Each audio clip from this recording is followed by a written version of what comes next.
Thank you, Virginia. It always shocks me how many people don't understand the Constitution. They say, well, so what if it's unconstitutional? We like it. We have a Constitution for a reason.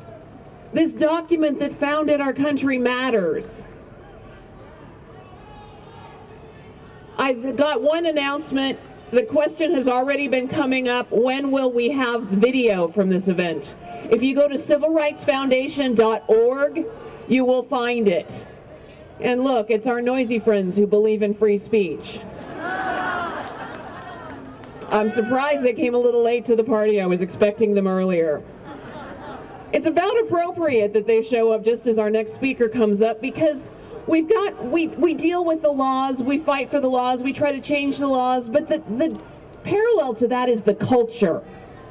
And how are we going to address the culture? Because that's what forms hearts. The law forms hearts and minds, but even more so the culture, what we're surrounded with day after day.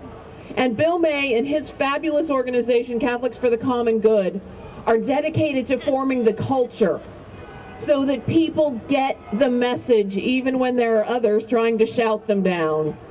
Please join me in welcoming Mr. Bill May.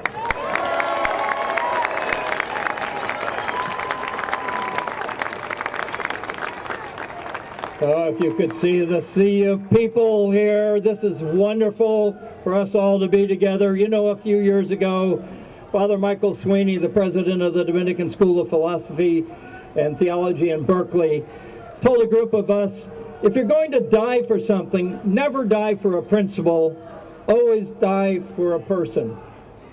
Only die for a person. We've been thinking and pondering about that ever since, as we reflect on the causes that we fight for. Now, Father Sweeney wasn't saying that principles are not important. They are. They guide society, they guide government. But the reason we fight for principles is the good of the human person, each having infinite value and dignity.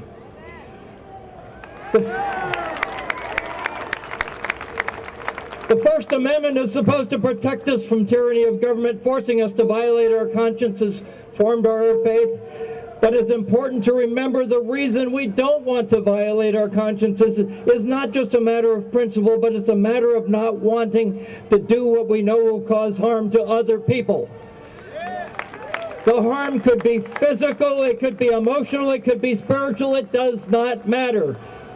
Now, a few weeks ago, Archbishop-designate William Laurie used an analogy for the HHS mandate of government forcing a Jewish deli to violate Jewish dietary laws because customers want pork sandwiches. Now, to someone not familiar with or having respect for the halakha, they may not think this is a big deal. But for an observant Jew, keeping kosher is a response. It's a participation in a covenant with Almighty God. It's beautiful. To force someone to violate that covenant is to do harm to the person.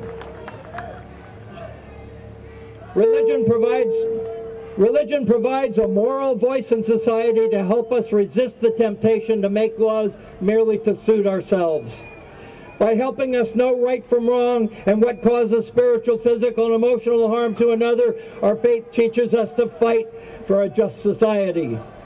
Not everyone agrees with what is right and wrong, and today we have too many laws that provide the freedom to do harm to other people.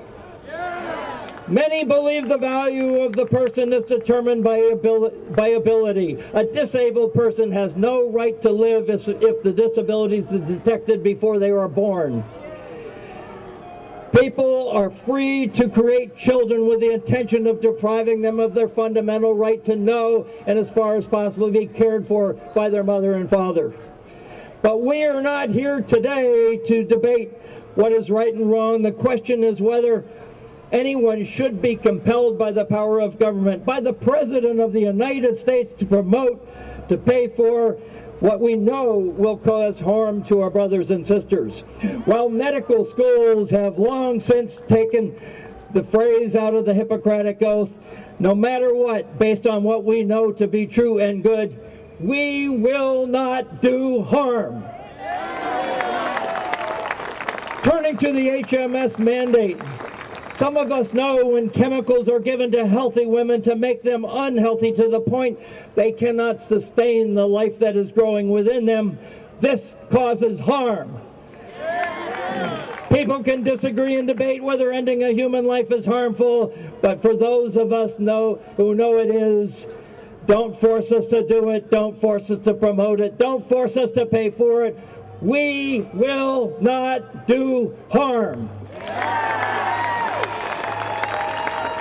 We know that mutilating a healthy person to make their reproductive system unhealthy for no medical reason does harm. People can disagree and debate whether human mutilation causes harm, but for those of us who know it causes harm, don't force us to do it, don't force us to pay for it, don't force us to promote it. We will not do harm. While Christians are commanded to love our neighbors, our brothers and sisters, President Obama commands us to do what we know will cause harm. We will not do harm. We are seeking, Mr. President, the freedom to do no harm. That's all we are seeking. You can fine our institutions, our hospitals, and our schools. You can send your marshals to shut them down. But when you do, you will find us standing in the door, arm in arm. Why? We will not do harm. We will not do harm. We will not do harm.